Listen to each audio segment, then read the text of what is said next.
Muy buenas, mi nombre es Milton Alberto Ibáñez Casas. Actualmente estudio en la Universidad Nacional Abierta y a Distancia UNAD. Pertenezco a la carrera de Ingeniería Industrial. Estoy cursando sexto semestre en la ciudad de Sogamoso. Vamos a tocar unos temas bien importantes. Recuerdo el curso de legislación laboral, donde vamos a tocar temas como obligaciones y prohibiciones del empleador y obligaciones del trabajador, que eso corresponde al capítulo 2, y el salario y sus elementos constitutivos correspondientes al capítulo 3. Antes de entrar en materia, vamos a hacer una pequeña socialización de lo que fue el trabajo colaborativo número 1,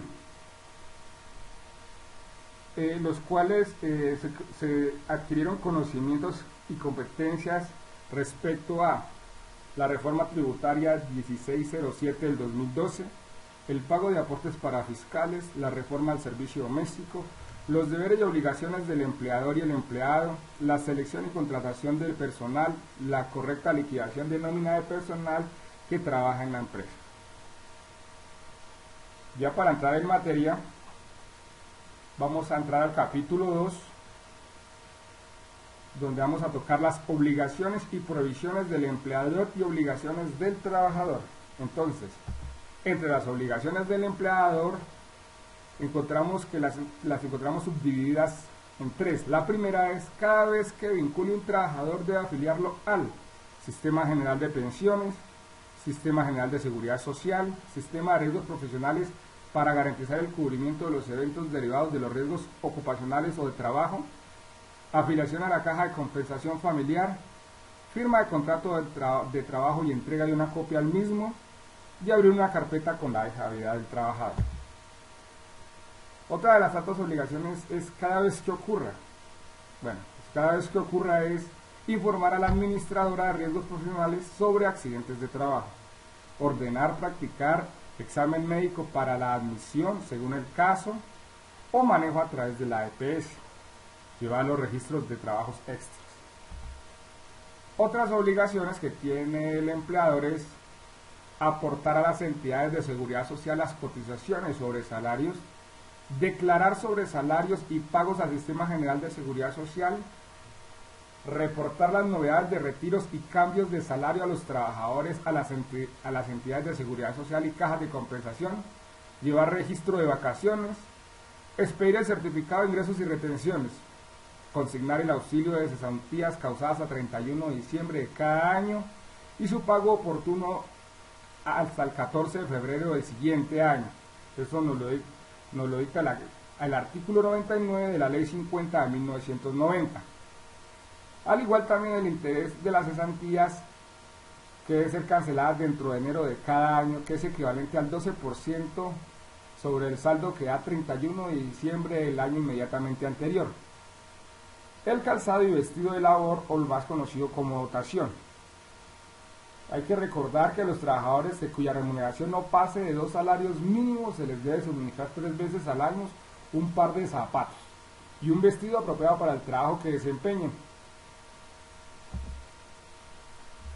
Aquí encontramos un cuadro donde están las obligaciones a cargo del empleador de una forma muy resumida, donde están las obligaciones mensuales, semestrales, las anuales y otro tipo de obligaciones aplicables a algunos trabajadores. Entonces, entre las obligaciones mensuales tenemos los pagos de pensiones, salud, riesgos profesionales, aportes a cajas de compensación familiar y horas extras. Entre las obligaciones semestrales están las primas de servicio. Estas son equivalentes a 30 días de salario por año pagadera semestralmente, es decir, cada 6 meses se le paga 15 días de salario. Entre las obligaciones anuales tenemos las cesantías, que eso es equivalente a 30 días de salario por año, los intereses de cesantías, que es el equivalente al 12% anual sobre las cesantías liquidadas al 31 de diciembre del año anterior, y los 15 días hábiles de descanso remunerados por cada año de servicios, que son las vacaciones. Otro tipo de obligaciones son las dotaciones, la licencia de maternidad, en el caso de las mamis, y para los papis, la licencia de paternidad, que es equivalente a 8 días hábiles de descanso remunerados a partir de la época del parto. Es la famosa conocida como Ley María. ¿Cuáles son las prohibiciones del empleador? El Código Sustantivo del Trabajo establece las prohibiciones del empleador de la siguiente forma: deducir, retener o compensar suma alguna del monto de los salarios y prestaciones de dinero que correspondan a los trabajadores sin autorización previa escrita a estos, con excepción de los siguientes.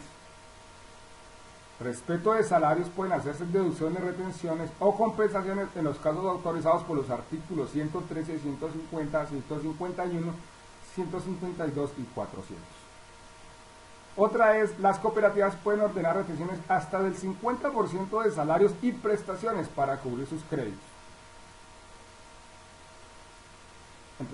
Entre otras de las prohibiciones que tenemos con los empleados es obligar en cualquier forma a los trabajadores a comprar mercancías o víveres en almacenes o proveedurías que establezca el empleador.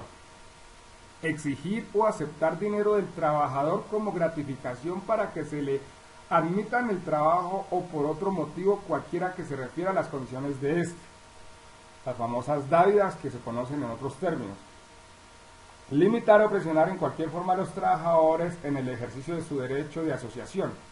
Imponer a los trabajadores obligaciones de carácter religioso o político, o dificultarles o impedirles el ejercicio del derecho del sufragio. Hacer, autorizar o tolerar propaganda política en los sitios de trabajo. Hacer o permitir todo género de rifas, colectas o suscripciones en los mismos sitios. Ejecutar o autorizar cualquier acto que vulnere o restrinja los derechos de los trabajadores o que ofenda su dignidad. Bueno, ahora tenemos las obligaciones del trabajador. Entre las obligaciones del trabajador están cumplir con las obligaciones concretas de su puesto de trabajo, de conformidad a las reglas de la buena fe y diligencia. Observar las medidas de seguridad e higiene que se adopten. Cumplir las órdenes e instrucciones del empresario en el ejercicio regular de sus facultades directivas. No concurrir con la actividad de la empresa en los términos fijados en la ley. Contribuir a la mejora de la productividad. Y cuando se deriven en su caso de los respectivos contratos de trabajo. Ahora vamos a entrar en el capítulo 3, que es el salario y sus elementos constitutivos. Vamos a empezar el capítulo 3 con una definición de qué es el salario.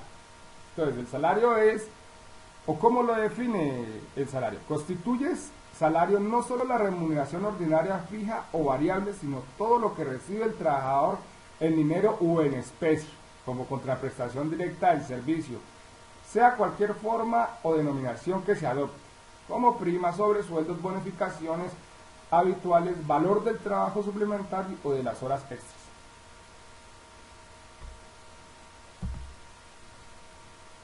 ¿Qué pagos no constituyen salarios? Entonces, no constituyen salarios son las primas, bonificaciones o gratificaciones ocasionales, participación de utilidades, excedentes de la compañía solidaria y lo que recibe en dinero o en especie, no para su beneficio ni para enriquecer su patrimonio, sino para desempeñar a cabalidad sus funciones como gastos de representación, medios de transporte, elementos de trabajo y otros semejantes. Tampoco constituye salario los beneficios o auxilios que las partes hayan dispuesto expresamente que no constituyen salario en especie, tales como alimentación, habitación o vestuario.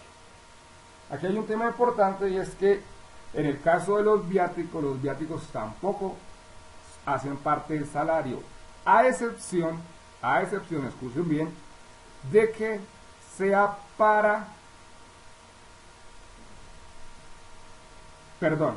a excepción no, sino solamente no constituye elemento de salario es cuando es como gastos de representación ocasionalmente, pero cuando ya es para gastos de manutención, sí entra a ser parte del salario. Bueno, denominación del salario. Según el artículo 133 del Código, el concepto genérico de salario se divide en uno, jornal y otro, sueldo. ¿Qué es el jornal? Es el salario estipulado por días cuyo periodo de pago no puede ser mayor de una semana. Normalmente este tipo de salarios, así como a modo de ejemplo, se da mucho en el sector constructivo. Si nosotros analizamos, generalmente en el sector constructivo, a los maestros o ayudantes de obra se les paga todos los sábados o fines de semana. Entonces eso es lo que normalmente denominamos como jornal. Y el sueldo es el salario estipulado por periodos mayores de un día, cuyo periodo de pago no puede ser mayor de un mes. Es el que comúnmente todos conocemos. Protección del salario. Se prohíbe al empleador vender a sus trabajadores mercancías o víveres, a menos que cumpla con estas condiciones. Otorgue libertad absoluta al trabajador para hacer sus compras donde quiera y de publicidad.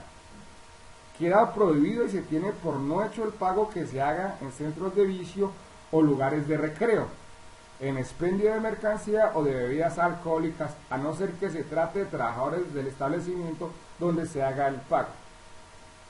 Según el artículo 149 del Código, el empleador no puede deducir, retener o compensar suma alguna del salario sin orden suscrita por el trabajador para cada caso o sin mandamiento judicial. ¿Qué es el salario mínimo? El salario mínimo, según el artículo 145, lo define como el que el trabajador tiene derecho a percibir para atender a sus necesidades normales y a las de su familia en el orden material, moral y cultural. El salario mínimo legal es el fijado por la ley.